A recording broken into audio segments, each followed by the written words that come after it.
you've ever wondered just how dangerous being a miniature painter can be, this knight literally sent me to get stitches.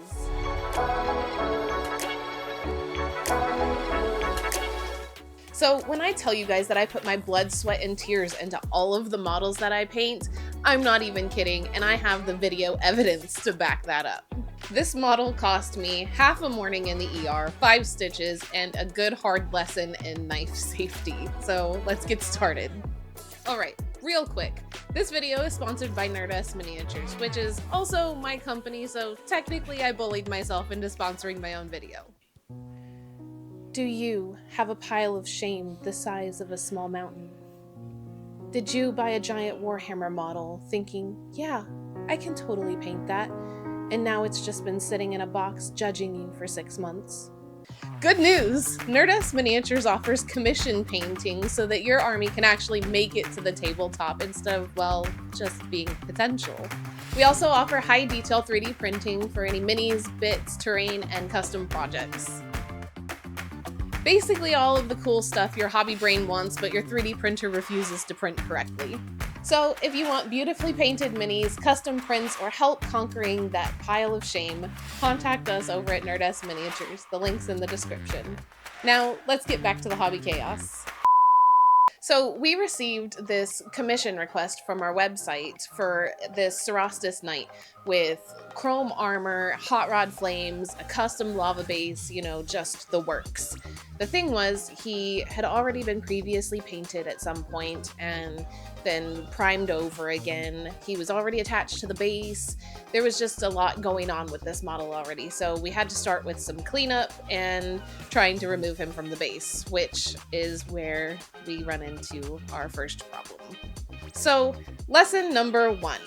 Always cut away from yourself. Don't cut towards yourself, and make sure that you're always practicing knife safety, because here I got in a hurry and I just stopped doing what I knew was right, and this is how I wound up hurt.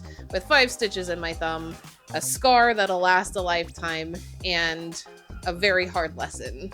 So after spending half of the morning in the ER getting stitches, I came back and I got right back to work, and this time I'm pulling no punches. We're not trying to save this base. We will reprint a new one and start from scratch, so it's time to get out the nippers and just chop this shit up.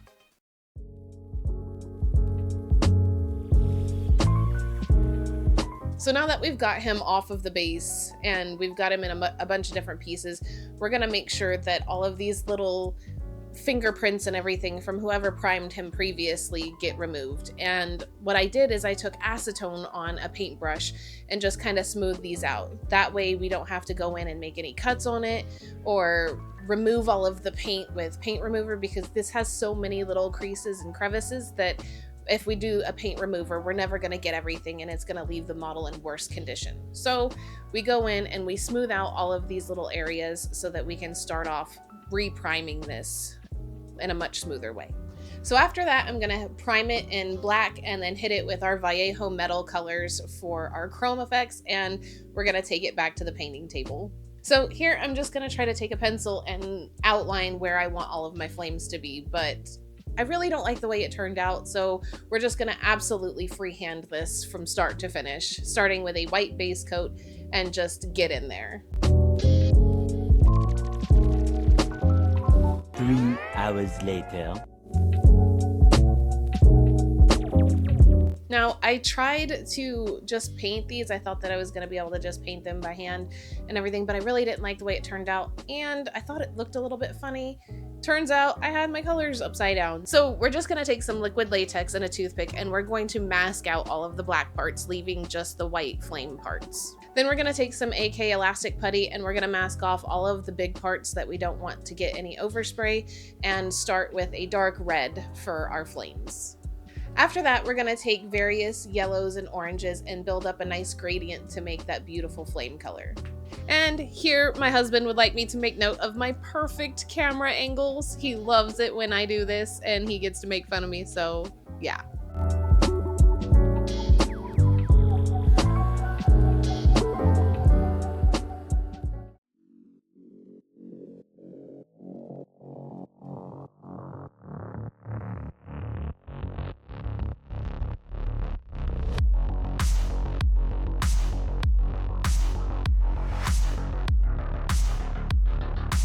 And now we're gonna take off all of this liquid latex, and it's a lot easier if you kind of ball it up and use it to stick to itself, because then it pulls off nice and easy.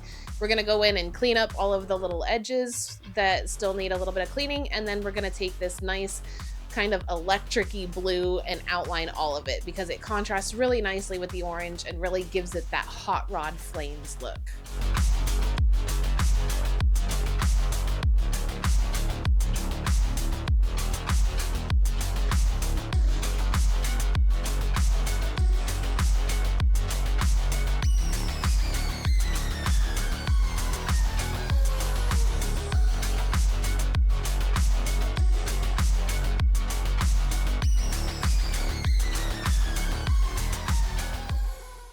And onto the gold. We're gonna start with a nice brown base coat for all of our gold, just because it helps the gold to show up just a little bit better without looking streaky.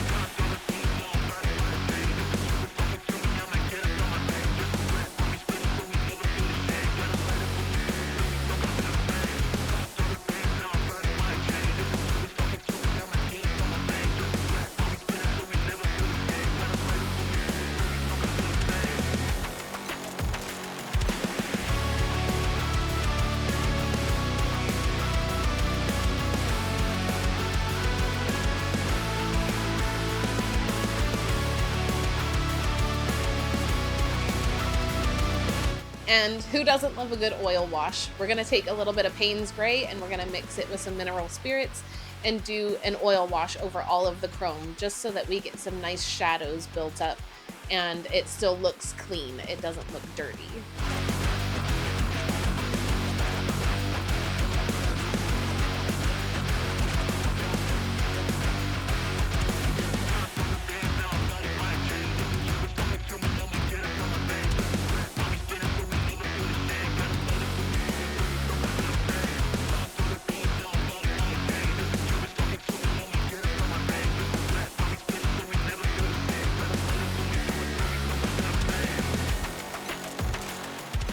Then we're just gonna let it dry for a little bit, and then we're gonna take a sponge and remove any of the excess oil wash.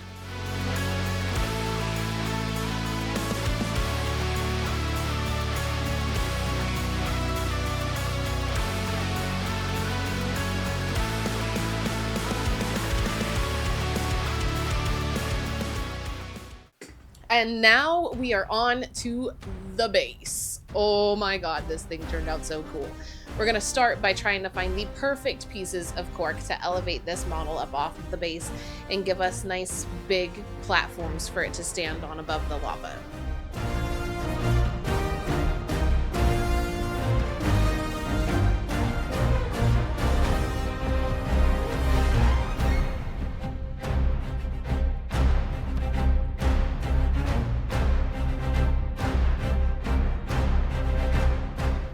And after what is a longer struggle than I'd like to admit on breaking all of this cork, we finally have our pieces. We're going to glue them down to the base and take some milliput and fill in all of the gaps, followed by taking a little bit of rolled up foil and just texturizing all of that milliput.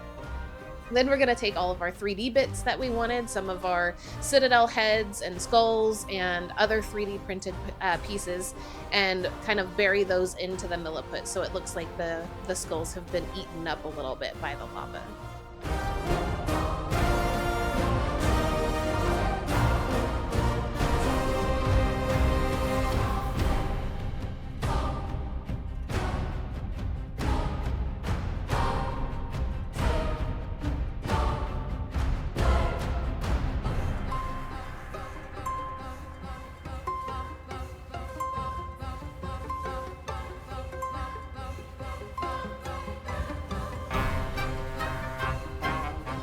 Now that the base is all rounded out with all of its bits and everything looks nice and good, we're going to take some of Green Stuff World's UV resin and a toothpick and spread it all over the base so that we have a nice, clean, even surface to paint on.